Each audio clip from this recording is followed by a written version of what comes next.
Fight on family, Preston's Paradise here.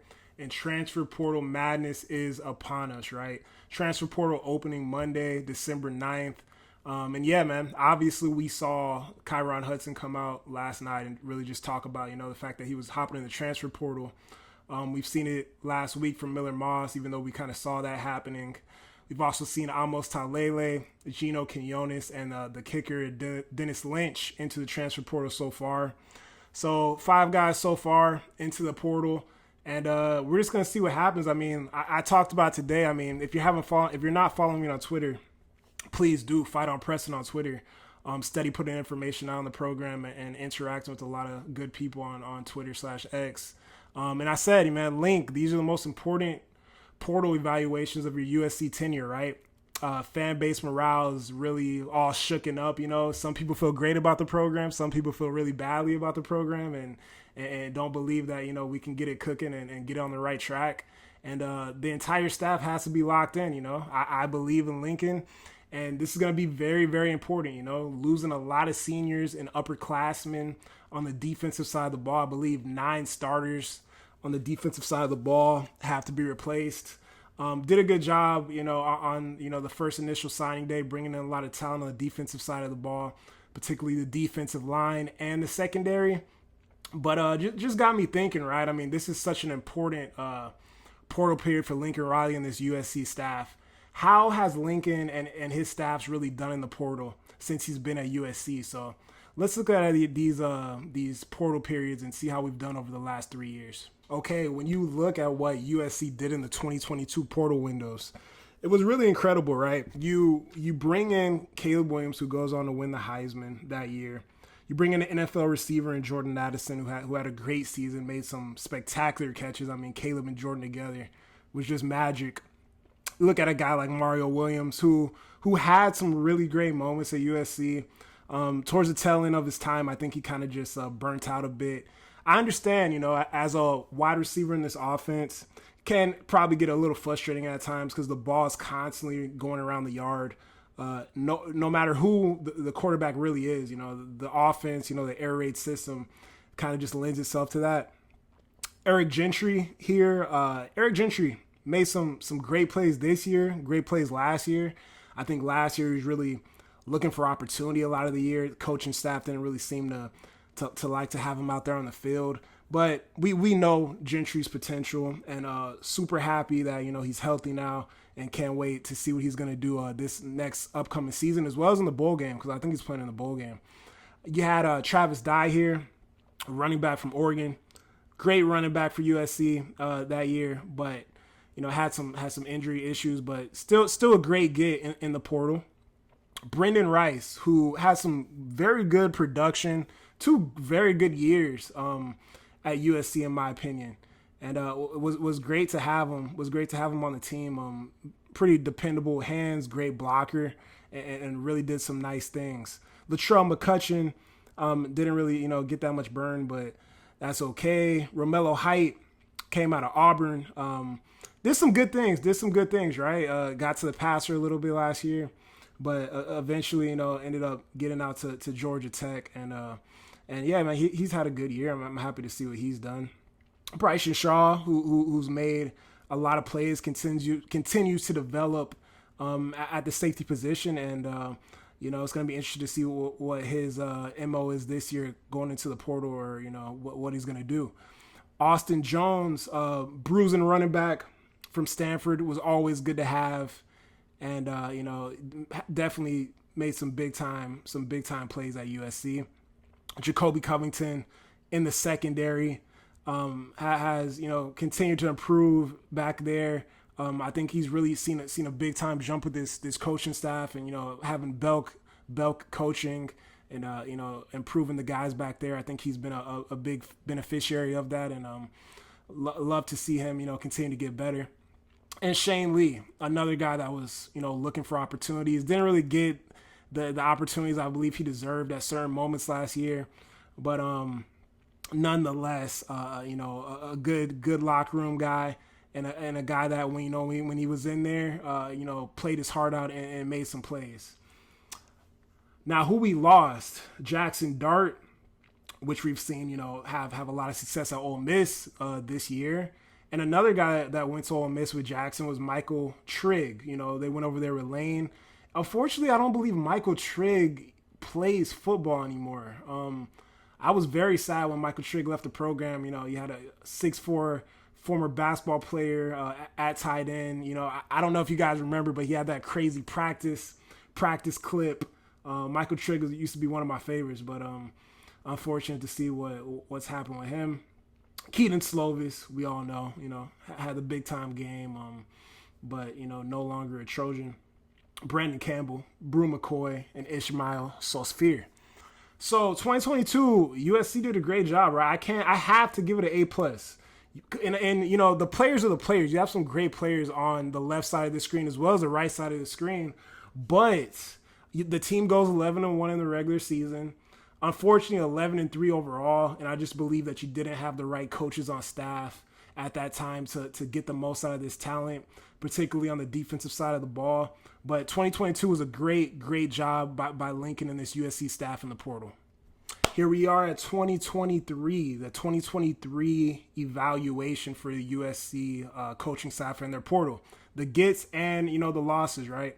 Bear Alexander was a big-time get, but he affects the grade of this list a lot because of what happened this season with the early red shirts.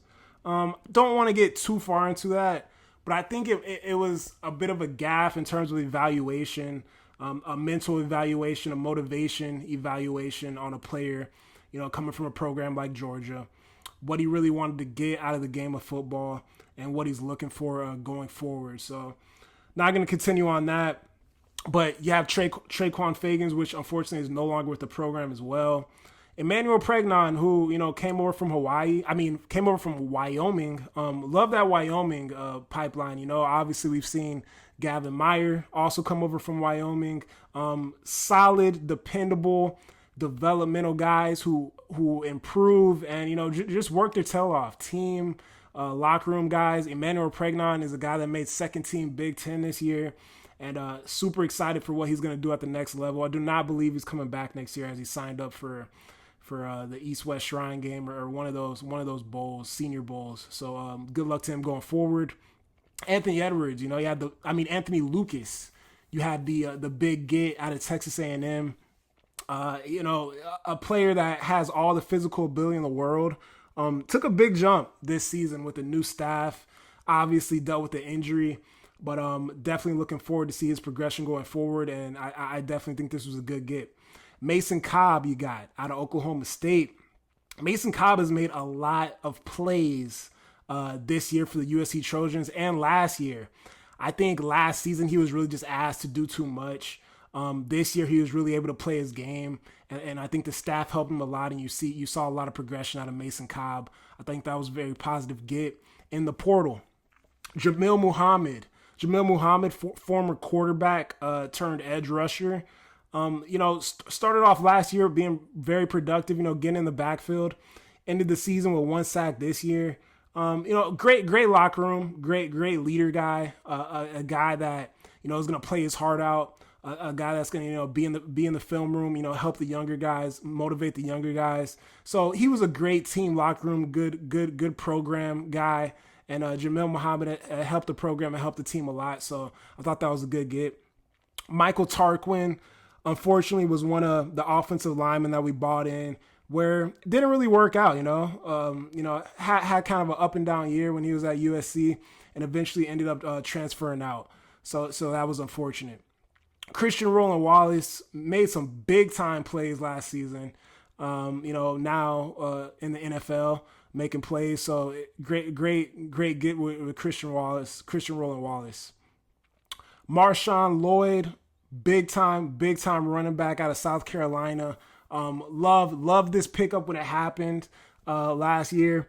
And, this was very positive, dependable, every down back that had speed and power. Marshawn was amazing. Jared Kingston, the offensive lineman. Jared Kingston, very slept on, right? I believe he was the first Trojan selected after Caleb Williams in the draft last year, right? So Jared Kingston, I believe he was drafted by the San Francisco 49ers. Did a great job. Did a great job at USC. Fairly consistent. Had a good combine, and then has turned it into an NFL stint. So super happy for that, and that was definitely a positive. Eddie Kaplitsky, I hope I'm saying that right. Big Ten punter of the year this year. The guy improved a lot, right? Wasn't the best punter in the conference last year, but kept his head down, has continued to develop at his skills, and then helped his team a lot, turn the field over the last couple of years. So Eddie Kaplitsky was definitely a positive. When you look at the guys that we lost in the 2023 windows, Gary Bryant Jr., obviously to Oregon, that was tough. You had John Jackson, Nevada. That was a receiver, but we had some receivers, so it didn't hurt too much. But Kyle Ford, obviously, he went over there to the other school and then came back and has made some plays for us this year, so that's been good. And the rest of the guys on these lists, nothing too crazy production wise of where they went, but this was a pretty good portal. This is a pretty good portal windows evaluations of 2023, and I just think we just missed and didn't evaluate some of these guys the right way. So that's why the grade on this is a B-. So let's look at the portal of 2024 portal. These are the periods leading up to this season, which is almost ended now. And let's really get into it. Gavin Meyer out of Wyoming, dependable, hard-nosed football player. Woody Marks, man, what just got to clap it up for Woody Marks in the season he's had. A true Trojan. Sucked to see that happen to him in the last game of the season, but A+ on Woody Marks in the evaluation, just the relationship, the mental and physical evaluation on Woody Marks. The type of guy, the type of person, and the type of player that Woody Marks really is just amazing, and that was definitely a plus for the USC Trojans. Jayden Maiava, right?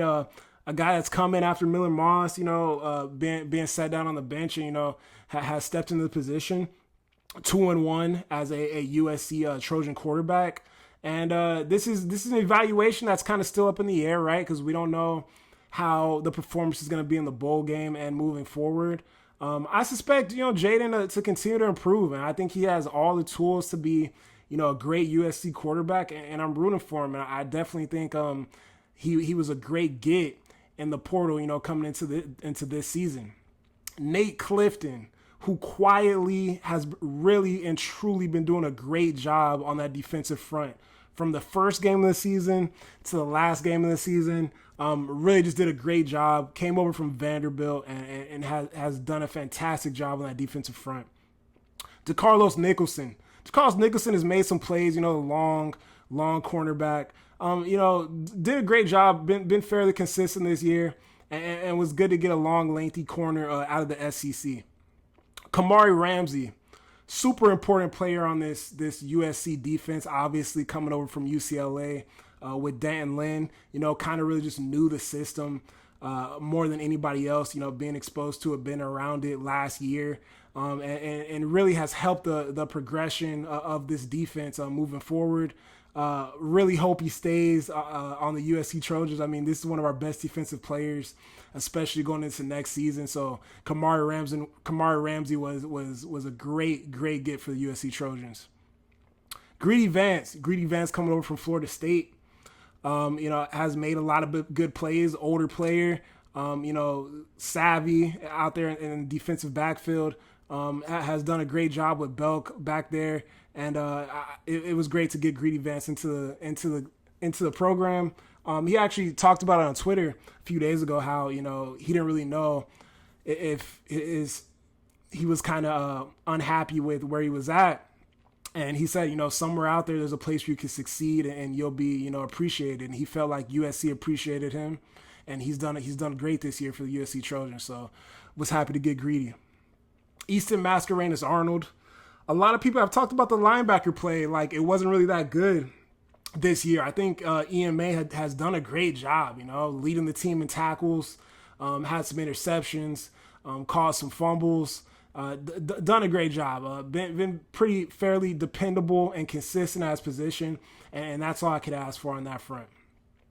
Achille Arnold. Achille Arnold has battled, dealt with a little bit of injuries early on in the year, but also been very consistent out there at that safety position and done some good stuff. John Humphrey. You saw him with the interception against Notre Dame last game of the season. Has done some good stuff, man. I love these longer corners. They just cause problems for wide receivers out there, and was a good solid get for the USC Trojans. Kyle Ford coming back over from UCLA to USC has made some big time catches and big time moments this year, and love to see him succeed in the Cardinal and gold and not those other colors. And John Ross, right, a wide receiver who hasn't seen that much play this year, but we'll see where he goes moving forward, and if he can become more of a weapon in this offense. Now look at the people that we've lost going into this season in the 2024 portals. Isaiah Rakes obviously used the SEC loophole, came from Texas A&M, came to USC for about a month, and then ended up at Auburn. That was just terrible. We've got to crack down on that, man. We can't have these guys doing these loopholes and getting over on these programs in college football. Damani Jackson was the one that hurt, right? Like him coming in as a top 2, top 3 prospect in the country at the cornerback position. Just really unfortunate that he wasn't able to be exposed to this new staff, because I think he just would have taken off and would have became a much better player moving forward. Tackett Curtis was something that really killed me, because I really thought he was the future of this linebacker room. Legendary high school tape. Obviously struggled in last year's offense, like a lot of these. Obviously struggled in last year's defense, like a lot of these players did. Really just because of coaching. The ability was here, the talent was here with a lot of these guys, but the coaching wasn't on the defensive side of the ball. So that was really why a lot of them got out of the program.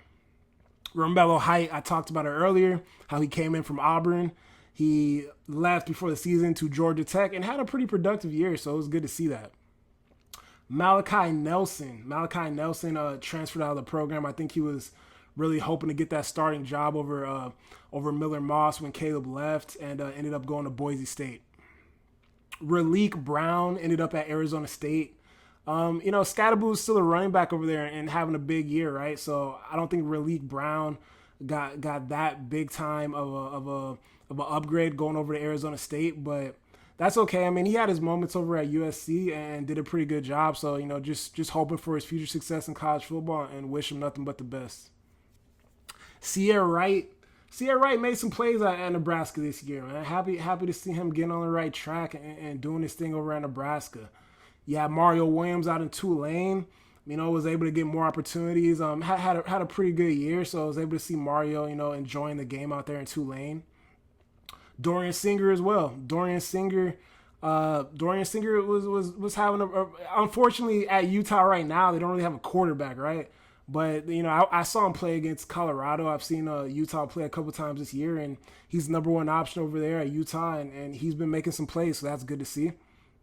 Jason Zandamela, which I truly believe was essentially the starting center of the future for this program. And, was dealing with some family stuff, came into camp in the fall camp and decided to transfer out to Florida. That was tough because he was the number one interior offensive lineman at a high school at the time. So that was a big, that hurt for Henson in that offensive line room. And then Bear Alexander, with the early red shirt this year, that hurt us a lot, and that's why he's on the bottom of this list, and that's why he was a minus in 2024 for the USC Trojans. So, with that being said, I know I didn't include every single player, and this is not the transfers that are leaving the program right now. So just kind of giving an overall look at how this staff and Lincoln have kind of moved in the portal over the last 3 years. They usually do a fairly good job. So I just don't want to hemorrhage, man. There's a lot of talent on this team. Around transfer portal time, things get very crazy. I'm waking up to DMs from USC homies talking about players' burner accounts and whatnot. and what may be happening, who may be leaving, who may be coming. So everybody just hold your breath. I know Gabe Trojan Blade is going to put out a transfer portal, who to look for the USC Trojans, who they might be looking at later on today. So I'll be watching that. And yeah, man, hopefully they can perform, because this is a very, very important transfer portal for Lincoln Riley and these USC Trojans. Appreciate you guys watching the video. Please like and subscribe. Also, to all the new subscribers, really appreciate it. Just trying to make some content on this channel. I love USC football, so I greatly appreciate the support on the channel, the likes, the subscriptions. You guys are the best. And yeah, man, have a good day. Fight on.